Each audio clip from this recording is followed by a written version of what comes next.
Hello everyone, welcome to Advait education. मेरा नाम है अक्षय मिश्रा और हम पढ़ रहे हैं क्लास 11th फिजिक्स की सीरीज, जिसमें हम अपना कौन सा चैप्टर कर रहे हैं, मैकेनिकल प्रॉपर्टीज ऑफ सॉलिड। तो प्रीवियस वीडियो में हमने क्या चीज शुरू कर दी थी, अपना इलास्टिक मॉडुलस के बारे में हमने पढ़ना शुरू कर दिया था और हमने देखा था कि मॉडुलस ऑफ इलास्टिसिटी तीन प्रकार के होते हैं, यंग्स मॉडुलस, बल्क मॉडुलस और मॉडुलस ऑफ रिजिडिटी। तो प्रीवियस वीडियो में हमने यंग्स मॉडुलस के बारे में पूरी चीज देख ली थी कि वो क्या होता है, longitudinal stress by longitudinal strain का रेशियो होता है। ठीक है, और हमने उसका एक्सपेरिमेंट भी देख लिया था कि कैसे हम यंग्स मॉडुलस किसी भी वायर का डिटरमाइन करते हैं, उसका एक्सपेरिमेंट भी हमने देखा था। अब क्या होगा, इस वीडियो में हम क्या पढ़ेंगे, सेकंड अपना मॉडुलस ऑफ इलास्टिसिटी के बारे में पढ़ेंगे, जो क्या होता है बल्क मॉडुलस ऑफ इलास्टिसिटी। ठीक है, फिर इसी वीडियो में हम क्या देखेंगे, मॉडुलस ऑफ रिजिडिटी के बारे में भी देखेंगे।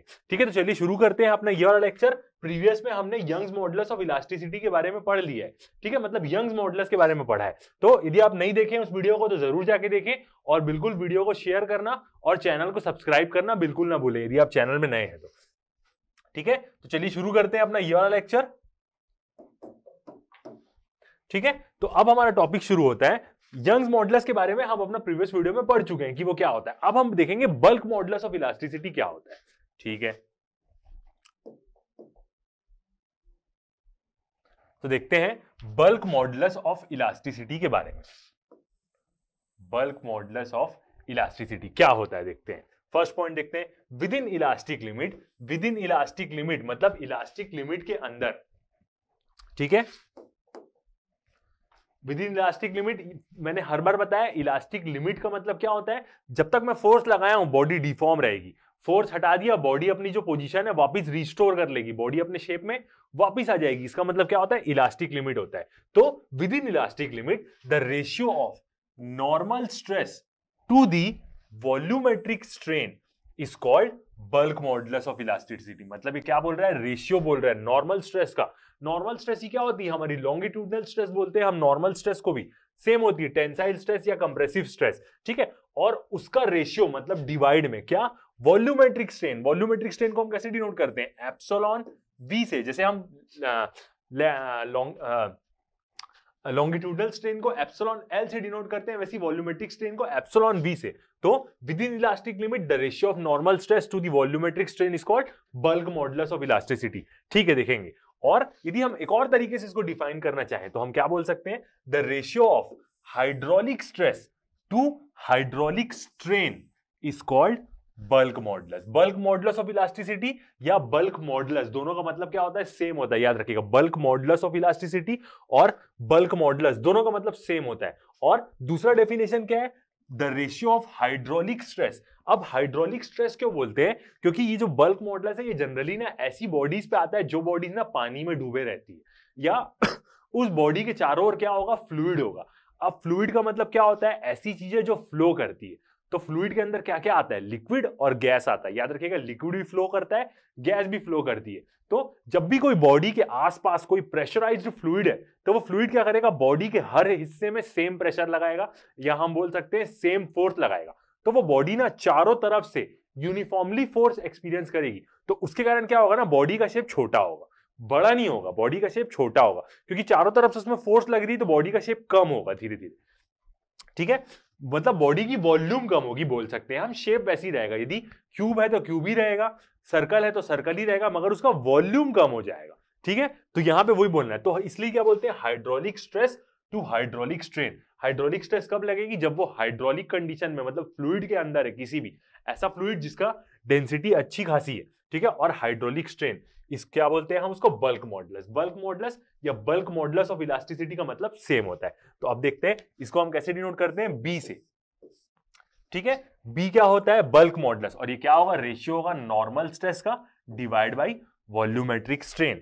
अब नॉर्मल स्ट्रेस क्या होती है हमारी, फोर्स अपॉन एरिया। ठीक है, स्ट्रेस को हम कैसे डिनोट करते हैं, सिग्मा से। ठीक है, और वॉल्यूमेट्रिक स्ट्रेन को एप्सिलॉन वी से। तो स्ट्रेस क्या होती है, नॉर्मल हमारी क्या होती है, फोर्स अपॉन एरिया, सिंपल। और वॉल्यूमेट्रिक स्ट्रेन क्या होती है हमारी, ठीक है अच्छे से लिखेंगे तो वॉल्यूमेट्रिक स्ट्रेन हमारी क्या होती है, एप्सिलॉन वी से डिनोट करते हैं, और ये क्या होता है, del V by V. Normal strain का डेफिनेशन क्या होता है, change in configuration by original configuration. तो यहां पे क्या है, वॉल्यूम की बात कर रहे हैं, तो change in volume by original volume, ये क्या होती है हमारी वॉल्यूमेट्रिक स्ट्रेन। वही चीज क्या है यहां पे लिखी हुई है। और नॉर्मल स्ट्रेस क्या होती है, स्ट्रेस को सिग्मा से डिनोट करते हैं और वो क्या होता है, फोर्स अपॉन एरिया। तो इसी का क्या है, रेशियो, देखिए वही लिखा है, force upon area divide by del V by V. ये क्या है, दोनों फ्रैक्शन में, ठीक है। अब डायग्राम में देखते हैं, तो डायग्राम में क्या है, यहां पे क्या है, पूरा फ्लूइड है इसके चारों ओर। ये जो बॉडी है, ये बॉडी के चारों ओर ना पूरा फ्लूइड है, याद रखिएगा, ठीक है। और क्या होता है, चलिए एक फ्री सरफेस का भी ऐसे यहां पे बनाते हैं। ये चीजें आपको अभी नहीं पता चलती है, जब बहुत आगे फ्लूइड मैकेनिक्स पढ़ने जाएंगे और फ्लूइड का एनालिसिस करेंगे इंजीनियरिंग में, तब आपको ऐसी चीजें पता चलती है। तो ये क्या होता है, एक फ्री सरफेस का साइन होता है, मतलब ये पानी का फ्री सरफेस है, यहां से कितने नीचे बॉडी है। और फ्री सरफेस में ना जो प्रेशर रहता है वो एटमॉस्फेरिक प्रेशर रहता है, वातावरण का जो प्रेशर है वही रहता है। क्योंकि पानी के जैसे जैसे आप नीचे जाते जाएंगे तो पानी में क्या होता है, प्रेशर बढ़ते जाता है, ठीक है। तभी घड़ियों में क्या रहता है, वाटर रेजिस्टेंस या वाटर प्रूफ कितने रहती है, वो एक पर्टिकुलर हाइट तक रहती है, कि पानी के अंदर 10 मीटर तक जाओगे तो ये वाटर प्रूफ रहेगी, पानी के अंदर 20 मीटर चले गए तो खत्म हो जाएगी, ठीक है। इसलिए ना पानी के आप जितना अंदर जाते जाएंगे ना उतना प्रेशर बढ़ते जाएगा। इवन सबमरीन्स भी जो रहती है वो भी पानी के एकदम अंदर तक नहीं जा सकती भाई, वो भी पूरी बर्व हो जाएंगी, क्रश हो जाएंगी। तो सबमरीन की भी एक लिमिट होती है पानी के अंदर जाने की, ऐसा नहीं है कि वो कितना भी अंदर चले जाएगी। तो पानी के आप जितना अंदर जाएंगे उतना क्या होता जाएगा, प्रेशर बढ़ते जाएगा। तो वही प्रेशर क्या है, अब देखिए ये बॉडी है पानी के अंदर, अब पानी क्या करेगा, ये जो भी फ्लूइड है इसमें हर तरफ से सेम फोर्स लगाएगा, देखिए एफ एफ हर तरफ से सेम फोर्स लग रही है। तो ये हर एक सरफेस में फोर्स लगने के कारण क्या होगा, हर सरफेस में एक नॉर्मल स्ट्रेस जनरेट होगी, एक एकदम सेम मैग्नीट्यूड की। तो उसके कारण क्या होगा, बॉडी का साइज छोटा हो जाएगा, ठीक है। तो ये था उसका ओरिजिनल वॉल्यूम, बॉडी का वी। तो हर तरफ से फोर्स लगने के कारण क्या होगी, बॉडी का वॉल्यूम कम हो गया, बोल सकते हैं शेप वैसी रहेगा बॉडी का, मगर वॉल्यूम कम हो जाएगा। तो वॉल्यूम कितना कम हुआ, v माइनस डेल वी, मतलब फाइनल वॉल्यूम क्या है, डेल वी वॉल्यूम कम हुआ, तो फाइनल वॉल्यूम क्या रहेगा, v माइनस डेल वी। तो यही क्या है हमारा volumetric bulk modulus of elasticity के बारे में बताता है। वो क्या होगा, normal stress by volumetric strain. ये v माइनस डेल वी क्या आ रहा है हमारे यहाँ पे, वॉल्यूमेट्रिक स्ट्रेन आ रहा है बॉडी में, ठीक है। समझ में आ रहा है। बल्क मॉडुलस हम किस चीजों के लिए निकालेंगे, जो ऐसी बॉडी फ्लूइड्स के अंदर है। अब ये फ्लूइड कुछ भी हो सकता है, पानी भी हो सकता है या कोई प्रेशराइज्ड गैस भी हो सकती है, ठीक है। गैस फ्री सरफेस नहीं बनाती, याद रखिएगा।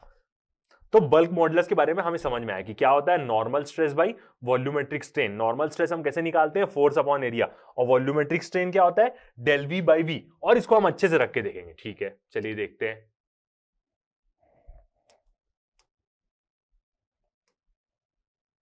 ठीक है। तो फोर्स अपॉन एरिया और इसके नीचे जो डेल वी बाई वी था, तो डेल वी बाई वी को हमें जब इसके साथ मल्टीप्लाई में लिखना है तो क्या करना पड़ेगा, उल्टा करना पड़ेगा। तो v ऊपर आ जाएगा और डेल वी नीचे आ जाएगा। तो फोर्स अपॉन एरिया और क्या है, डेल वी बाई वी, ठीक है। अब क्या होगा, ये v बाई डेल वी क्या है, वैसे ही रखा है, देखिए।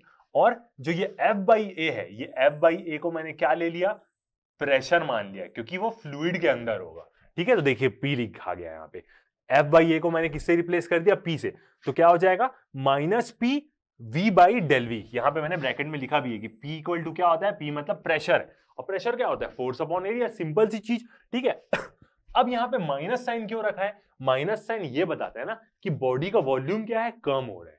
डेल वी बाई वी का जो रेशियो है ना वो कम हो रहा है। माइनस साइन यही डिनोट करता है कि बॉडी की जो वॉल्यूम है वो क्या हो रही, कम हो रही, भले शेप वैसी रहेगा, ठीक है। तो वही नोट क्या बोल रहा है, first point, the negative sign, जो नेगेटिव साइन इसमें लगा है, नेगेटिव साइन हमेशा लगाते हैं बल्क मॉडुलस निकालने के लिए। क्यों, क्योंकि वॉल्यूम हमेशा कम होते रहता है, इसलिए वो साइन लगता है वहां पे।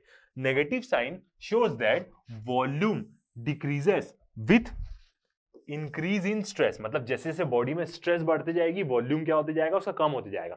सिंपल, ये पानी का सरफेस है, ये पानी का सरफेस, यहां बॉडी रखा हूं, एक पर्टिकुलर स्ट्रेस लग रही होगी और नीचे ले गया, और ज्यादा स्ट्रेस बढ़ेगी और वॉल्यूम कम हो जाएगा, और नीचे ले गया और ज्यादा स्ट्रेस बढ़ेगी और वॉल्यूम कम हो जाएगा। तो नेगेटिव साइन वही शो कर रहा है कि वॉल्यूम कम होगा कब, जब स्ट्रेस इंक्रीज होगी। और स्ट्रेस कैसे इंक्रीज होगी, जितना पानी के अंदर में जाते जाऊंगा। तो वही negative sign shows that volume decreases with increase in stress, but मगर हम जो आंसर लेते हैं ना वो पॉजिटिव लेते हैं। But for a system in equilibrium the value of B, मतलब बल्क मॉडुलस की वैल्यू इज ऑलवेज पॉजिटिव। तो जो बल्क मॉडुलस की वैल्यू आती है ना वो हमेशा क्या लेते हैं, हम पॉजिटिव लेते हैं। वैल्यू भले नेगेटिव साइन रख के हम सॉल्व करते हैं, न्यूमेरिकल्स में हमको देखेंगे तो हमको और समझ में आ जाएगा, मतलब जब सॉल्व करते हैं तो नेगेटिव साइन रखते हैं, मगर जो आंसर आता है उसको हम क्या लेते हैं, पॉजिटिव ही लेते हैं बल्क मॉडुलस को। ठीक है, मतलब नेगेटिव रखे, हमें पता है वॉल्यूम डिक्रीज हो रहा है, नेगेटिव रखे और आंसर जो लेंगे वो हम पॉजिटिव लेंगे। ठीक है, अब अगला पॉइंट देखते हैं, बल्क मॉडुलस।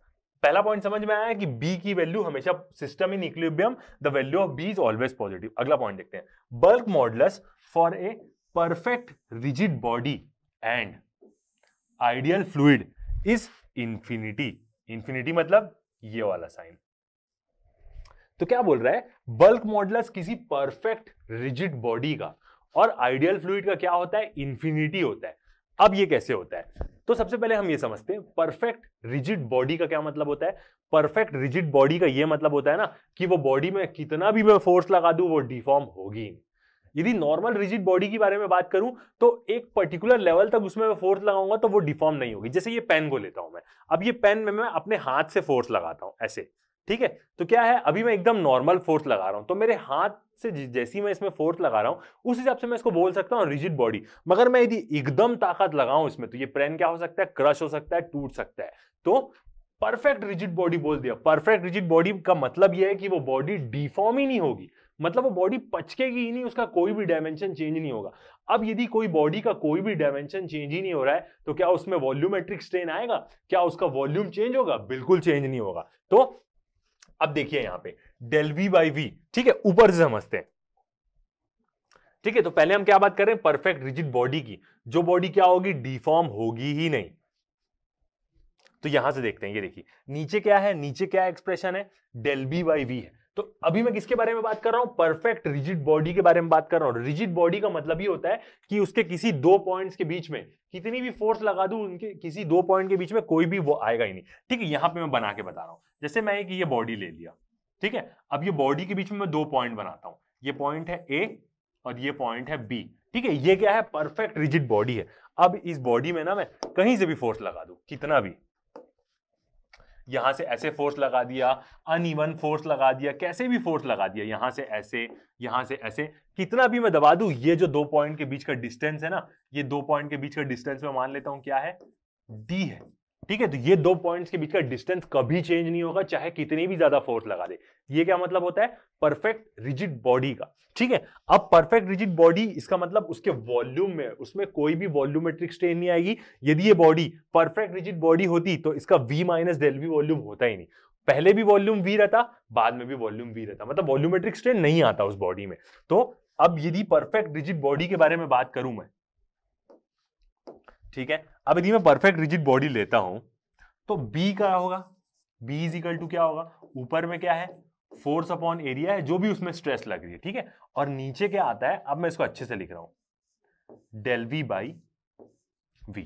ठीक है, तो परफेक्ट रिजिड बॉडी यदि हुई तो इसका क्या होगा, डेल V बाई V की वैल्यू तो जीरो होगी, इसकी क्या होगी, वैल्यू जीरो होगी। अब कोई चीज की वैल्यू 1 अपॉन जीरो है, यदि किसी चीज की वैल्यू 1 डिवाइड बाई जीरो है तो इसका मतलब वो क्या होता है, इंफिनिटी होता है, बिल्कुल, तो वही चीज होगी यहाँ पे। 1 बाई जीरो है वैल्यू, इसका मतलब इंफिनिटी, तो यहां पे क्या होगा, वॉल्यूम चेंज ही नहीं होगा। तो B is equal to F by A divide by del V by V, और यहां पे जो डेल V है वो क्या होगा, जीरो होगा। तो जब इसकी वैल्यू 1 बाई जीरो है तो B इक्वल टू क्या है, 1 बाई जीरो वैल्यू है, तो इसका मतलब B क्या आ जाएगा हमारा, इंफिनिटी आ जाएगा। समझ में आया, परफेक्ट रिजिड बॉडी के केस में कैसे बल्क मॉडुलस ऑफ इलास्टिसिटी या बल्क मॉडुलस क्या आएगा, इंफिनिटी आएगा। ठीक, सेकंड क्या बोला था वो, आइडियल लिक्विड। ठीक है, परफेक्ट रिजिड बॉडी के लिए तो इंफिनिटी होगा, और आइडियल लिक्विड्स के लिए, ठीक है, आइडियल लिक्विड्स के केस में क्या होगा, आइडियल लिक्विड्स के केस में भी क्या होगा, जो बल्क मॉडुलस होगा ना वो क्या होगा, वो भी इंफिनिटी होगा। ठीक है, अब आइडियल लिक्विड्स क्या होते हैं, उनमें कोई भी विस्कोसिटी नहीं होती है। ठीक है, बिल्कुल भी उसमें कोई भी विस्कोसिटी नहीं होती है, मतलब उसमें कोई भी एक प्रकार का क्या होता है, फ्रिक्शन नहीं होता है। और आइडियल फ्लूइड्स की क्या होती है, सरफेस टेंशन जीरो होती है। आइडियल फ्लूइड्स जो होते हैं ना वो इनकम्प्रेसिबल होते हैं। ठीक है, तो इसलिए क्या होगा, आइडियल फ्लूइड्स को यदि हम इनकम्प्रेसिबल मानते हैं तो उनका बल्क मॉडुलस क्या होता है, इंफिनिटी होता है। ठीक है, कोई भी चीज यदि इनकंप्रेसिबल हुई तो उसका del V by V change ही नहीं होगा, चेंज इन वॉल्यूम उसका मतलब उसकी डेंसिटी चेंज नहीं होगी, उसके उसमें कोई भी वॉल्यूम चेंज नहीं होगा उसका, तो इसलिए क्या होगा, उनका बल्क मॉडुलस क्या होगा, इन्फिनिटी होगा। सेम आइडियल फ्लूइड के केस में भी यही होता है। ठीक है, तो याद रखिएगा परफेक्ट रिजिड बॉडी और आइडियल लिक्विड्स के केस में क्या होता है, बल्क मॉडुलस क्या हो जाएगा, इन्फिनाइट हो जाएगा। ठीक है, आगे बढ़ते हैं। अब हम कंप्रेसिबिलिटी के बारे में देखते हैं। तो कंप्रेसिबिलिटी और बल्क मॉडुलस क्या है, दोनों रिलेटेड चीजें हैं। ठीक है, बल्क मॉडुलस पढ़े बिना हम कंप्रेसिबिलिटी कभी नहीं पढ़ सकते। ठीक है, तो कंप्रेसिबिलिटी के बारे में देखते हैं। क्या बोल रहा है, the reciprocal of bulk modulus. Compressibility क्या होती है, उल्टा होता है बल्क मॉडुलस का। The reciprocal of bulk modulus of the material is called compressibility. मतलब कंप्रेसिबिलिटी को हम कैसे डिनोट करते हैं, के से डिनोट करते हैं, और ये क्या होता है, रेसिप्रोकल होता है बल्क मॉडुलस का, मतलब 1/b। तो जो 1b का एक्सप्रेशन है उसको हम क्या कर देंगे, उल्टा लिख देंगे, p/v minus del v by V. उसमें क्या होता था, b में p/v ऊपर रहता था और डेल v नीचे रहता था। तो जो बल्क मॉडुलस का रेसिप्रोकल है उसी को हम क्या बोलते हैं, कंप्रेसिबिलिटी बोलते हैं। ठीक है, अब यूनिट्स के बारे में बात करते हैं। तो ये यूनिट्स किसकी बता रहा है, कंप्रेसिबिलिटी की। बल्क मॉडुलस का क्या होगा, बल्क मॉडुलस का तो वही प्रेशर का यूनिट होगा। क्यों, क्योंकि वॉल्यूमेट्रिक स्ट्रेन की कोई यूनिट होगी क्या, नहीं होगी। ये देखिए यहां पे यदि मैं बल्क मॉडुलस की यूनिट की बात करूं तो इसकी तो कोई यूनिट ही नहीं होगी। जो यूनिट होगी स्ट्रेस की यूनिट होगी, और स्ट्रेस की यूनिट क्या होती है, न्यूटन पर मीटर स्क्वायर। तो बल्क मॉडुलस की भी यूनिट क्या होगी, न्यूटन पर मीटर स्क्वायर ही होगी। सेम जैसे यंग्स मॉडुलस की यूनिट होती है, तो बल्क मॉडुलस की भी यूनिट क्या होगी, न्यूटन पर मीटर स्क्वायर ही होगी। और कंप्रेसिबिलिटी की यूनिट क्या होगी, उल्टा, न्यूटन पर मीटर स्क्वायर का उल्टा होगा, सिंपल, क्योंकि वो बल्क मॉडुलस का उल्टा है, रेसिप्रोकल है। तो यूनिट क्या हो जाएगी, न्यूटन की पावर -1, -1 मतलब नीचे है और मीटर स्क्वायर ऊपर है, मतलब न्यूटन बाई मीटर स्क्वायर। ये दोनों चीजें सेम है, बस यहाँ पे न्यूटन को मैं ऊपर लिख दिया तो उसकी पावर क्या लिख दिया, -1 लिख दिया। सेम यदि मैं उसको उसमें लिखूं, किसमें, सीजीएस यूनिट्स में, ये क्या हुई, एसआई यूनिट हुई। यदि सीजीएस यूनिट्स में देखूं तो न्यूटन क्या हो जाएगा, सिंपल डाइन हो जाएगा, और मीटर क्या हो जाएगा, सेंटीमीटर हो जाएगा। तो डाइन की पावर -1 सेंटीमीटर का स्क्वायर, या मैं इसको एक और क्या लिख सकता हूं,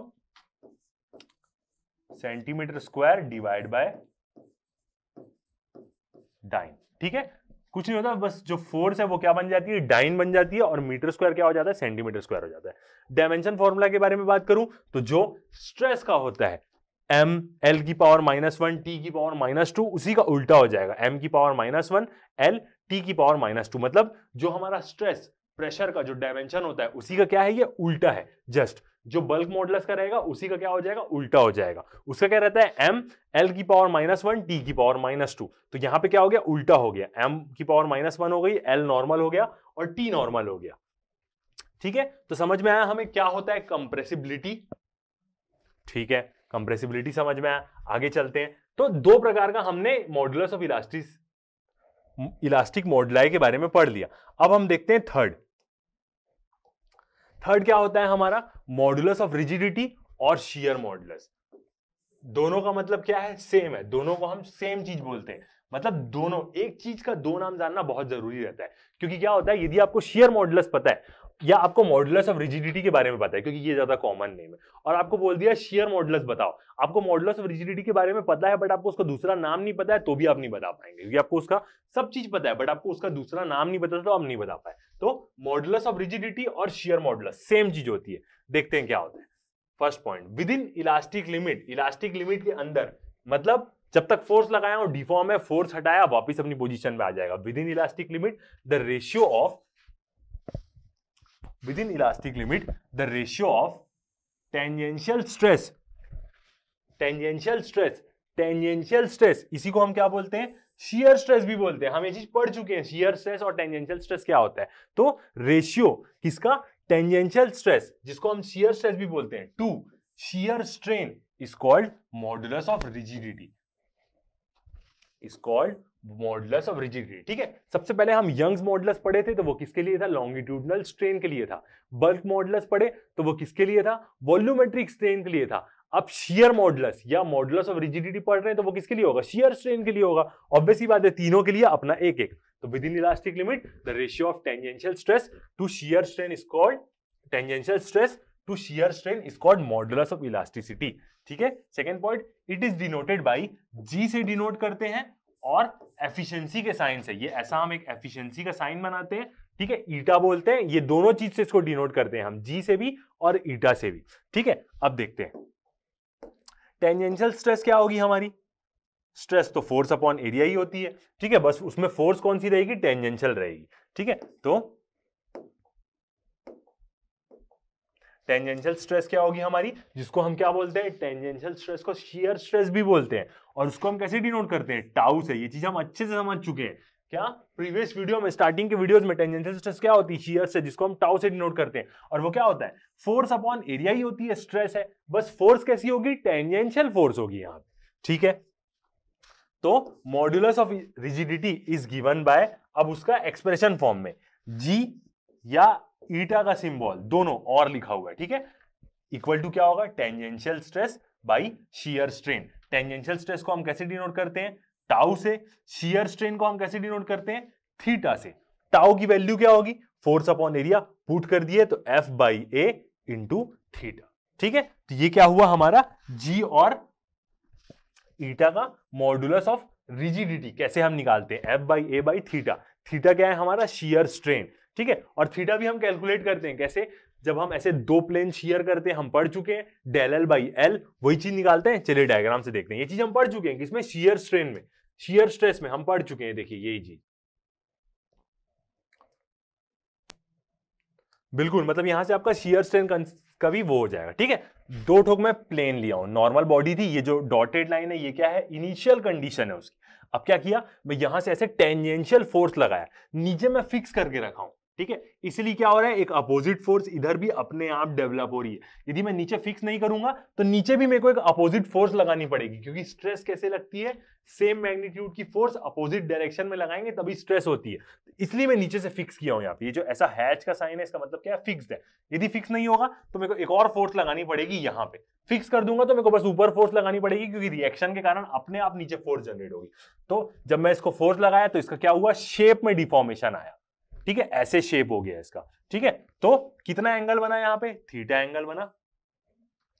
सेम एंगल क्या होगा, यहां पे भी होगा थीटा, और ये क्या होता है, इतना पोर्शन को हम क्या नेमिंग दिए, डेल एल, और ये क्या थी, उसकी लेंथ तो वैसी रहेगी। तो टेन थीटा क्या होगा, परपेंडिकुलर बाई बेस, ये उसका परपेंडिकुलर है और ये उसका बेस है, तो theta equal to del L by L.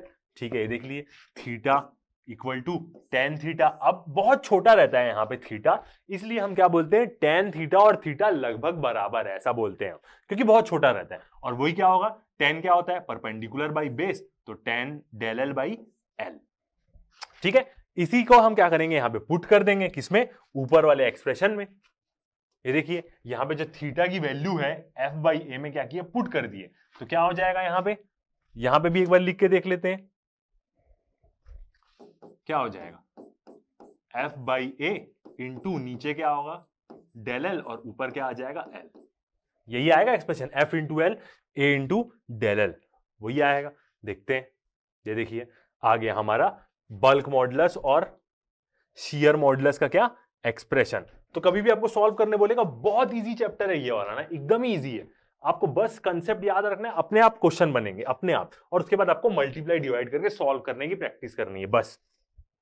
ठीक है, तो जी और ईटा दोनों का मतलब क्या होगा, मॉडुलस ऑफ रिजिडिटी या शियर मॉडुलस, वो क्या होगा, F by A into del L by L. तो ये क्या निकल गया हमारा मेन ओवरऑल एक्सप्रेशन निकल गया। ठीक है, तो तीनों इलास्टिक मॉडुलस ऑफ इलास्टिसिटी के बारे में बात कर लिए। यंग्स मॉडुलस जो लॉन्गिट्यूडनल स्ट्रेन के लिए होता है, बल्क मॉडुलस जो वॉल्यूमेट्रिक स्ट्रेन के लिए होता है, और शियर मॉडुलस जो शियर स्ट्रेन के लिए होता है। तीनों अलग अलग प्रकार की स्ट्रेन कंडीशंस, तो तीनों के अपने अपने मॉडुलस ऑफ इलास्टिसिटी।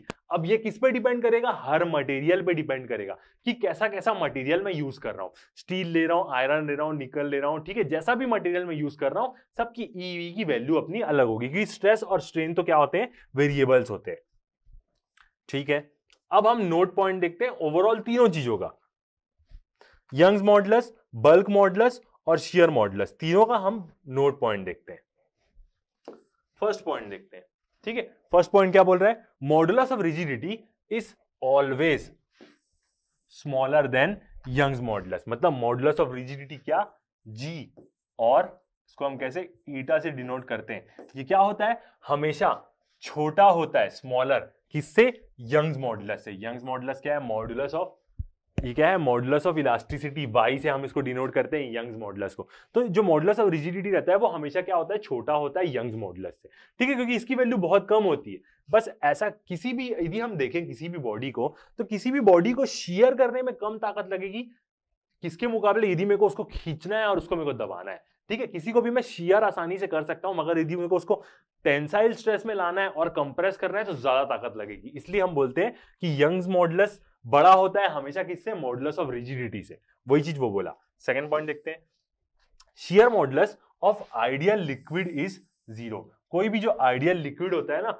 उसका क्या होता है, जो शियर मॉडुलस होता है वो क्या होता है, 0 होता है। क्योंकि आइडियल लिक्विड में क्यों 0 होता है, क्योंकि आइडियल लिक्विड में जो शियर स्ट्रेन होती है ना वो इनफिनाइट होती है, और शियर स्ट्रेन कहां पे आ रही है, नीचे में आ रही है, किसके, यंग्स मॉडुलस के एक्सप्रेशन में।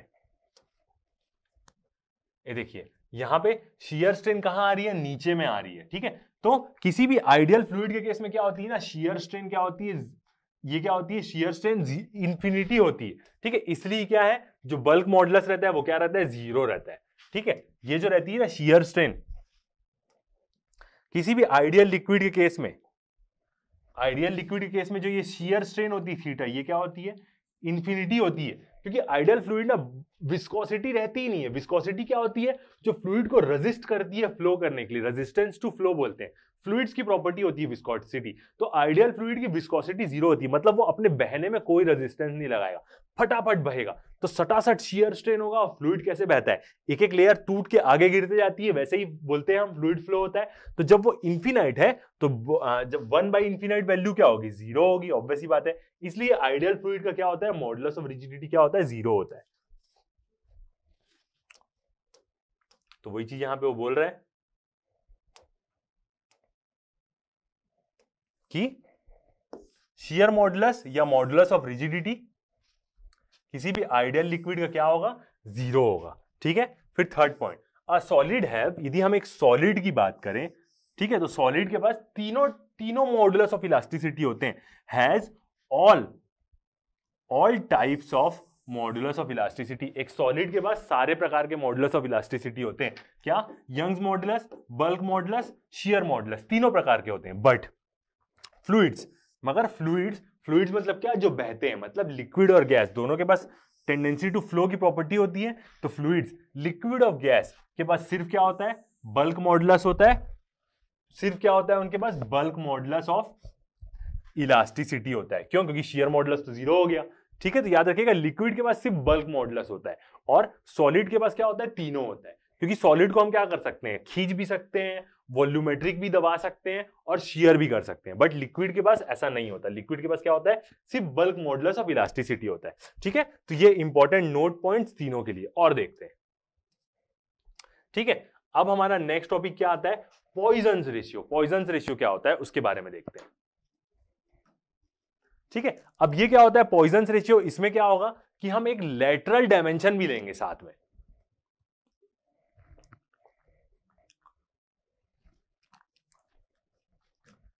अभी तक हम पूरा क्या किए, कि हम लॉन्गिट्यूडनल के बारे में बात किए। अभी तक हम लेटरल के बारे में बात किए कि नहीं। ये इसकी लेंथ है तो ये लॉन्गिट्यूडनल। यदि मैं लेंथ के परपेंडिकुलर बात करूं, इसकी मोटाई की बात करूं मैं, ये तो लंबाई है इसकी, और यदि मैं इसके मोटाई की बात कर दूं ना तो ये क्या हो जाएगा, उसका लेटरल डायमेंशन हो जाएगा। लॉन्गिट्यूडनल, लेटरल, परपेंडिकुलर 90 डिग्री से, ठीक है। तो अब हम उस डायमेंशन के बारे में यहां पे बात करेंगे पॉइजन्स रेशियो में। देखते हैं क्या होता है पॉइजन्स रेशियो। ये भी एकदम सिंपल चीज है मगर बहुत इंपॉर्टेंट चीज है। नेक्स्ट हम बात करते हैं पॉइजन्स रेशियो के बारे में। फर्स्ट पॉइंट देखते हैं, when a wire is loaded, मतलब जब भी हम एक वायर को लोड करते हैं, मतलब खींचते हैं वायर को, its length increases but its diameter decreases. यदि मैं, जैसे मान के चलिए ये वायर, और यदि मैं इसको खींचूंगा तो क्या होगा, लंबा होते जाएगा, मगर जिसकी चौड़ाई है वो क्या होती जाएगी, कम होती जाएगी। ये ऐसा रियली होता है, ऑब्वियस ही बात है। यदि मैं इसको खींचते जाऊंगा तो ये क्या हो जाएगा, पतला होते जाएगा, धीरे धीरे धीरे धीरे धीरे पतला हो जाएगा और खींच के टूट जाएगा। तो जब भी मैं एक वायर को खींचता हूं, उसकी क्या होती है, लेंथ, मतलब लंबाई क्या होती है, बढ़ती है, मगर जो उसका डायमीटर है वो क्या होने लगता है, कम होने लगता है। तभी तो लंबाई बढ़ रही है, वही तो वो मॉलिक्यूल्स को कंपनसेट कर रहा है। ठीक है, तो ये चीज पहले हमें समझ में आए कि जब भी मैं किसी एक वायर को खींचूंगा उसकी लेंथ बढ़ती है, मगर उसका जो लेंथ है वो क्या होगी, बढ़ेगी, मगर जो उसका डायमीटर है वो कम होने लग जाएगा। ठीक है, the strain produced in the direction of applied force, मतलब जो स्ट्रेन प्रोड्यूस हो रही है अप्लाइड फोर्स के डायरेक्शन में, जैसे मैं ऐसे इसको खींच रहा हूं तो फोर्स का डायरेक्शन कहां है, यहां और यहां, तो इस डायरेक्शन में जो स्ट्रेन प्रोड्यूस हो रही है उसको हम क्या बोलेंगे, longitudinal strain is called longitudinal strain, क्योंकि वो लेंथ के अलोंग हो रही है। And strain produced perpendicular to the direction, मतलब डायमीटर में, और जो स्ट्रेन प्रोड्यूस होती है इन परपेंडिकुलर डायरेक्शन, मतलब ये रॉड है और ये इसका परपेंडिकुलर डायरेक्शन मेरी उंगली तरफ, इस डायरेक्शन में जो स्ट्रेन प्रोड्यूस होगी उसको हम क्या बोलते हैं, लैटरल स्ट्रेन बोलते हैं। लेंथ के अलोंग लॉन्गिट्यूडनल, लेंथ ये लेंथ हो गई और इसके यदि मैं परपेंडिकुलर कर दिया तो क्या हो गया, लैटरल हो गया। तो जो लेंथ के अलोंग स्ट्रेन प्रोड्यूस होती है उसको हम बोलते हैं लॉन्गिट्यूडनल स्ट्रेन, और उसके परपेंडिकुलर लैटरल डायरेक्शन में जो स्ट्रेन प्रोड्यूस होगी उसको हम क्या बोलेंगे, लैटरल स्ट्रेन। वही वो बोल रहा है, the strain produce in the direction of applied force, मतलब ये एक बॉडी है और इसमें मैं ऐसे फोर्स लगा दिया, इसको मैं टेंसाइल फोर्स लगा दिया इसमें। ठीक है, तो यहां पे जो स्ट्रेन प्रोड्यूस होगा मतलब ये बॉडी क्या होगी, ऐसे थोड़ी सी बड़ी हो जाएगी। ठीक है, तो ये क्या होगी, इसको मैं क्या बोलूंगा, लॉन्गिट्यूडनल स्ट्रेन बोलूंगा। मगर इसके कारण क्या होगा ना, ये बॉडी ना खिंचाव के कारण क्या होगी, थोड़ी सी पतली भी हो जाएगी, थोड़ी सी क्या हो जाएगी, पतली हो जाएगी ये बॉडी। तो जो ये इसका डायमीटर कम हो रहा है लेंथ के 90 डिग्री में, तो इसको हम क्या बोलेंगे, लैटरल स्ट्रेन। अभी हम डायग्राम में अच्छे से समझेंगे। ठीक है, तो समझ में आया, लेंथ के अलोंग जो स्ट्रेन प्रोड्यूस हो रही है वो लॉन्गिट्यूडनल, उसके परपेंडिकुलर मतलब लैटरल डायरेक्शन में जो स्ट्रेन प्रोड्यूस हो रही है उसको हम क्या बोलेंगे, लैटरल स्ट्रेन। थर्ड पॉइंट देखते हैं।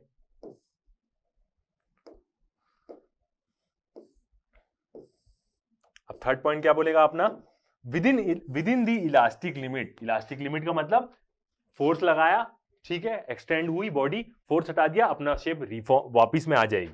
With in elastic limit the ratio of lateral strain, याद रखिएगा 90 डिग्री वाला ऊपर रहता है, lateral strain to the longitudinal strain is called as Poisson's ratio. मतलब जो डायमीटर में जो स्ट्रेन आ रहा है वो ऊपर में रहेगा और जो लेंथ में स्ट्रेन आ रहा है डेल डी बाई डी और डेल एल बाई एल वो नीचे रहेगा, तो इसको हम क्या बोलते हैं, पॉइजन्स रेशियो। कि मतलब उसकी पॉइजन्स रेशियो क्या बताता है कि वो लंबाई में कितना फैल रहा है और अपने डायमीटर में कितना कम हो रहा है, उसी का रेशियो बताता है पॉइजन्स रेशियो। तो within elastic limit the ratio of lateral strain to the longitudinal strain is called Poisson's ratio. याद रखने का सबसे अच्छा तरीका है, जो लेंथ के 90 डिग्री वाला एरिया है, लेंथ के अलोंग जो 90 डिग्री मतलब जो लैटरल एरिया है वो ऊपर में आता है, और लैटरल ऊपर में आता है और लॉन्गिट्यूडनल नीचे में आता है।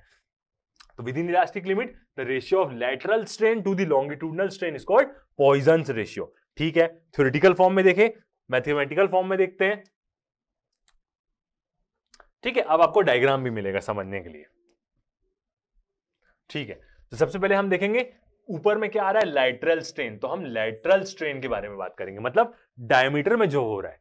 ठीक है, तो अब ये डायग्राम को समझते हैं। ये क्या था, नॉर्मल रॉड था, एक तरफ से फिक्स करके रखा हूं, क्यों, तभी मैं एक ही तरफ मेरे को बस फोर्स लगाना पड़ेगा, दूसरी तरफ से अपने आप रिएक्शन मिलेगा, क्योंकि मैं फिक्स करके रखा हूं, वरना मेरे को दोनों तरफ से खींचना पड़ता है उसको, तभी स्ट्रेस पैदा होता है, एक तरफ से नहीं होता सिर्फ।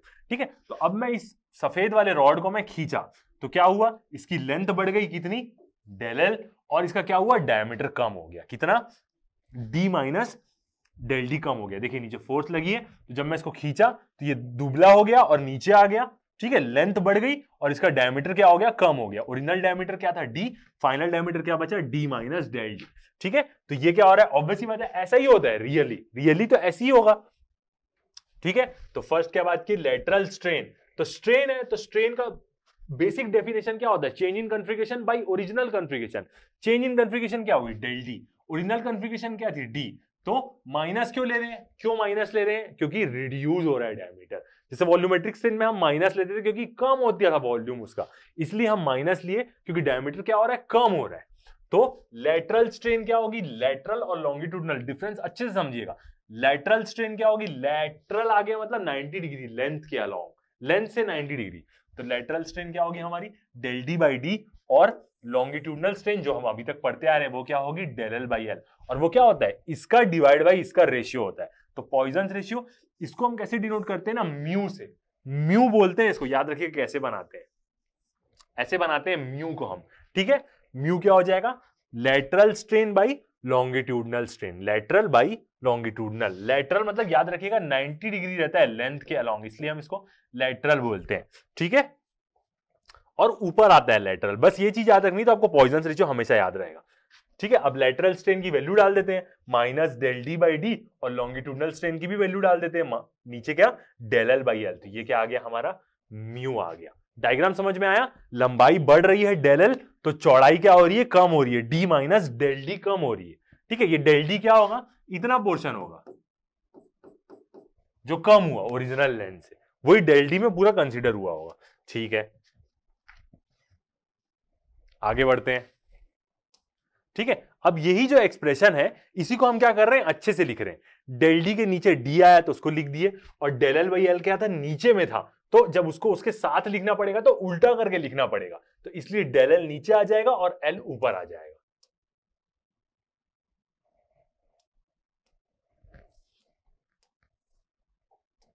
ठीक है। तो डेल डी बाई डी लिख दिए माइनस के साथ, और डेल एल इसके नीचे था तो उसको उल्टा करके लिखना पड़ेगा, तो डेल एल नीचे आ गया, एल ऊपर आ गया, तो ये क्या बन गया हमारा म्यू, पॉइजन्स रेशियो का म्यू। इसको कैसे बनाते हैं, आप ऐसे बनाते हैं, ठीक है, ऐसे करके आप उसको बना सकते हैं। तो म्यू इक्वल टू क्या हो जाएगा, del d by d, minus रहेगा क्योंकि डायमीटर में क्या हो रहा है, रिडक्शन हो रहा है, इसलिए माइनस साइन लग रहा है, into del L by L. तो म्यू इज इक्वल टू क्या हो जाएगा, अब इसको हम कैसे लिखे, ये लेंथ और डायमीटर को एक साथ रख लेते हैं, और डेल डेल वाले टर्म को एक साथ रख लेते हैं, तो माइनस साइन यही था, एल इधर आ गया, माइनस साइन यही, एल इधर आ गया, नीचे डी इंटू डेल डी को हम डेल एल के ऊपर भेज दिए, तो क्या del d by del l. तो ये क्या बन गया हमारा, पॉइजन्स रेशियो का एक्सप्रेशन बन गया येलो वाला, जो जिससे हम क्या कर सकते हैं, न्यूमेरिकल सॉल्व कर सकते हैं, कैसे भी। कंसेप्ट बताओ। अब हम क्या बात करते हैं, पॉइजन्स रेशियो के बारे में बात करते हैं। तो सबसे इंपॉर्टेंट चीज एक जान लीजिए कि कभी भी पॉइजन्स रेशियो की वैल्यू 0.5 से बड़ी नहीं हो सकती, नहीं होगी 0.5 से बड़ी, 0.5 से छोटा ही आएगा हमेशा पॉइजन्स रेशियो, उससे ज्यादा बड़ी हो ही नहीं सकती इसकी वैल्यू, ठीक है। फर्स्ट पॉइंट देखते हैं, द नेगेटिव साइन, पहले नेगेटिव साइन के बारे में बताएगा। The negative sign indicates that longitudinal and lateral strains are in opposite sense. क्या बोल रहा है नेगेटिव साइन, कि जो लॉन्गिट्यूडनल है और लेटरल स्ट्रेन है वो अपोजिट सेंस में। अपोजिट सेंस का मतलब क्या है, लॉन्गिट्यूडनल स्ट्रेन बढ़ रही है, और लेटरल स्ट्रेन मतलब लॉन्गिट्यूडनल हिस्सा जो है वो बढ़ रहा है, और लेटरल हिस्सा क्या हो रहा है, कम हो रहा है। दोनों अपोजिट सेंस में, एक बढ़ रहा है तो एक कम हो रहा है, इसलिए वो बोला, ठीक है। इट हैज नो यूनिट्स, कोई यूनिट्स हो ही नहीं सकती इसकी, क्यों, क्योंकि सब डायमेंशन है, ऊपर वाला भी मीटर रहेगा तो नीचे वाला भी मीटर रहेगा, सब कट जाएगा। स्ट्रेन की कोई यूनिट होती है क्या, स्ट्रेन की खुद की कोई यूनिट नहीं होती, क्योंकि वो खुद डेल एल बाई एल होता है, दोनों मीटर मीटर कैंसल आउट हो जाते हैं। तो पॉइजन्स रेशियो भी दो स्ट्रेन का रेशियो है, तो उसकी कैसे यूनिट होगी, नहीं होगी उसकी, तो इसकी कोई यूनिट नहीं होती, सिर्फ नंबर लिखेंगे इसका, मीटर मीटर कुछ नहीं लगाएंगे इसके आगे में। It has no units and no dimensions, कोई डायमेंशन नहीं होता, कोई यूनिट नहीं होती, ठीक है। अब उसकी वैल्यू के बारे में कि कैसी कैसी वैल्यू होती है, ठीक है। तो सबसे पहला फर्स्ट पॉइंट देखते हैं हम, फॉर थ्योरेटिकल पर्पस।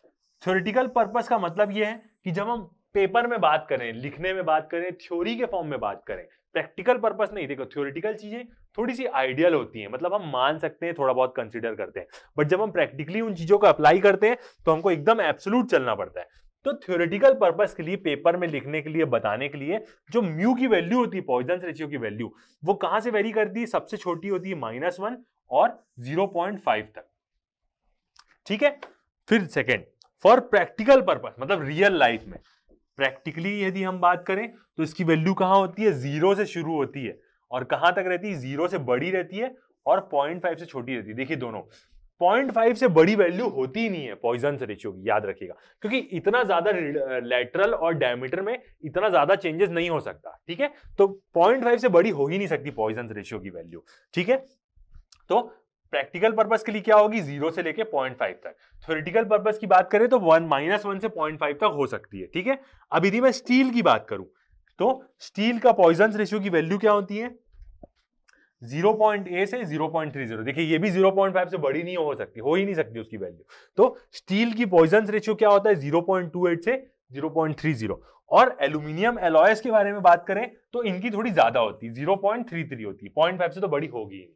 ठीक है, तो स्टील की वैल्यू क्या होती है, ये सब चीजें यदि कोई याद रखता है तो उसका ज्यादा अच्छा रहता है, क्योंकि कभी कभी एग्जाम में पूछ सकता है 1-2 नंबर में कि स्टील का पॉइजन रेशियो कितना होता है, तो आपको याद रखना है 0.28 से 0.30, और एल्यूमिनियम एलॉयज के लिए कितनी होती है 0.33। ठीक है, तो ये क्या हुआ हमारा पॉइजन रेशियो के बारे में हुआ। ठीक है, आगे बढ़ते हैं, पॉइजन रेशियो भी हमको समझ में आ गया। अब एक नोट पॉइंट देखते हैं पॉइजन रेशियो से ही रिलेटेड, और 4 चीजों को अब हम रिलेट करेंगे। ठीक है, तो सबसे पहला पॉइंट देखते हैं नोट का हम, Poisson ratio is constant provided A materials remains elastic.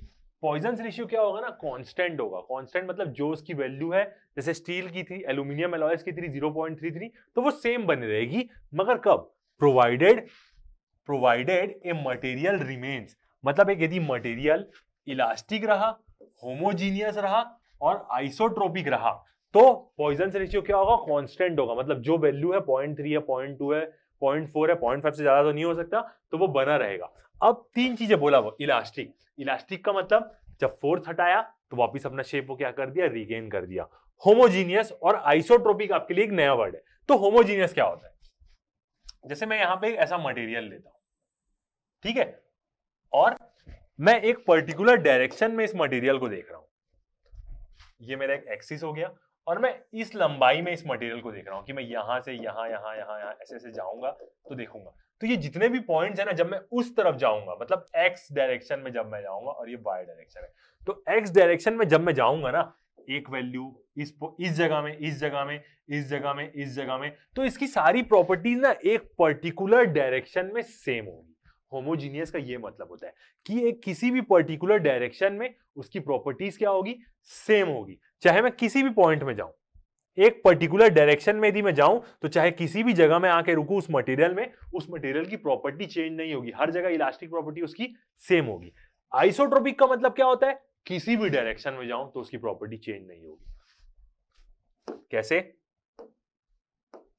Isotropic का मतलब क्या होता है, जैसे ये मटेरियल है, ठीक है, अब इसके बीच से मैं ऐसा एक्सिस बना देता हूं, ठीक है, किसी भी डायरेक्शन में जाऊं मैं, बीच से मैं कहीं भी चलना शुरू कर दूं, इस मटेरियल की क्या होगी, प्रॉपर्टी चेंज होगी नहीं। इस तरफ आता हूं, ऊपर जाता हूं, इधर जाता हूं, नीचे जाता हूं, किसी भी डायरेक्शन में जाऊं, इस मटेरियल की क्या होगी, प्रॉपर्टी सेम रहेगी। जो इलास्टिक प्रॉपर्टी बीच में है वो हर जगह में रहेगी। तो यही डिफरेंस है होमोजीनियस और आइसोट्रोपिक में। इलास्टिक के बारे में तो हमको पता है, फोर्स हटाया, डिफॉर्मेशन हटाया मैं, डिफॉर्मिंग फोर्स, तो अपना साइज रिगेन कर लेगा। होमोजीनियस का मतलब किसी भी मटेरियल में मैं एक किसी भी पर्टिकुलर डायरेक्शन में जाता हूं तो उस डायरेक्शन में उसकी प्रॉपर्टी चेंज नहीं होगी।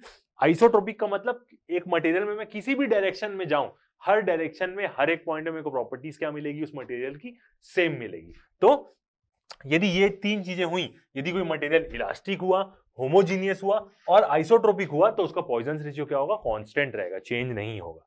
ठीक है, अब अगला पॉइंट आता है रिलेशन 4 चीज के बीच में, Young's modulus, bulk modulus, shear modulus, Poisson ratio, ये 4 चीजों के बीच में रिलेशन। तो रिलेशन बिटवीन वाई मतलब क्या हुआ, अब देखते ही हुए समझ में आना चाहिए, वाई क्या है हमारा यंग्स मॉडुलस, बी क्या है हमारा बल्क मॉडुलस, जी क्या है हमारा शियर मॉडुलस या मॉडुलस ऑफ रिजिडिटी, और म्यू क्या है हमारा Poisson ratio is given by. अब ये 3 एक्सप्रेशन होते हैं, ये एक्सप्रेशन आपको एकदम याद करने की जरूरत नहीं है, एकदम ज्यादा पूछेगा नहीं आपको, बट यदि आपको याद रहता है तो आपके लिए क्या होगा, बहुत फायदा होगा। जो अच्छे स्टूडेंट्स रहेंगे उनको ये एक्सप्रेशन जरूर याद रखना पड़ेगा, क्योंकि सब लोगों को ये एक्सप्रेशंस याद रखने पड़ते हैं। अब इनको डिराइव भी करेंगे तो भी कोई मतलब नहीं है, मगर आपको 11th लेवल में इनको डिराइव करने की जरूरत ही नहीं है। आप किसी भी बुक में देख लीजिए, इनका कोई भी आपको डेरिवेशन नहीं मिलेगा उस बुक्स में, क्योंकि जरूरत नहीं है इस लेवल में। हाँ, मगर इन एक्सप्रेशंस को याद रखना बहुत जरूरी है, क्योंकि ये पूछता है हर लेवल में और आपको नॉर्मली पूछ लेगा। तो पहला किसके बीच में रिलेशन है, यंग्स मॉडुलस और मॉडुलस ऑफ रिजिडिटी और पॉइजन रेशियो में y और g के बीच का रिलेशन है। तो y इज इक्वल टू क्या होता है, 2g ब्रैकेट में 1 प्लस म्यू। ठीक है, सेकंड क्या है, फिर यंग्स मॉडुलस और बल्क मॉडुलस और पॉइजन रेशियो के बीच में रिलेशन है। तो 2g था, ये क्या हो जाएगा 2b, 1 माइनस 2 म्यू होगा। ठीक है, प्लस था ऊपर में, यहां पे माइनस हो जाएगा और 1 माइनस 2 म्यू। ठीक है, थर्ड रिलेशन क्या होता है हमारा, y का क्या होगा 9gb, g क्या है हमारा मॉडुलस ऑफ रिजिडिटी, b क्या है हमारा बल्क मॉडुलस, 3b प्लस जी, बल्क मॉडुलस और मॉडुलस ऑफ रिजिडिटी। तो ये तीन एक्सप्रेशन आपको क्या करने हैं, याद रखने पड़ेंगे। तो इससे क्या होगी, आपको आसानी जाएगी। एक बार और हम देख लेंगे, यहाँ पे वैल्यू किसी एक में 3 होती है शायद, चेक कर लेंगे एक बार, मैं आपको नेक्स्ट क्लास में बता दूंगा यदि हल्का सा भी कुछ वैल्यू में फर्क होगा। तो ये तीन एक्सप्रेशन आप याद रखें तो आपके लिए फायदा होगा। नहीं भी याद रखेंगे कोई दिक्कत नहीं है, 11th लेवल में उतना नहीं पूछता, जितना जिस लेवल से हम पढ़ रहे हैं उतना जरूरी नहीं रहता वो। ठीक है, आगे बढ़ते हैं हम, आगे बढ़ते हैं। ठीक है, तो अभी तक के लिए इतना ही। नेक्स्ट टॉपिक में हम क्या पढ़ेंगे, factors affecting elasticity of the material. क्या क्या फैक्टर्स किसी मटेरियल की इलास्टिसिटी को इफेक्ट करते हैं। तो एक दो और लेक्चर रहेगा इसका, फिर उसके बाद क्या होगा, ये chapter mechanical properties of solid पूरा खत्म हो जाएगा, फिर न्यूमेरिकल्स बनाएंगे हम कुछ और। तो अभी तक के लिए इतना ही, थैंक यू।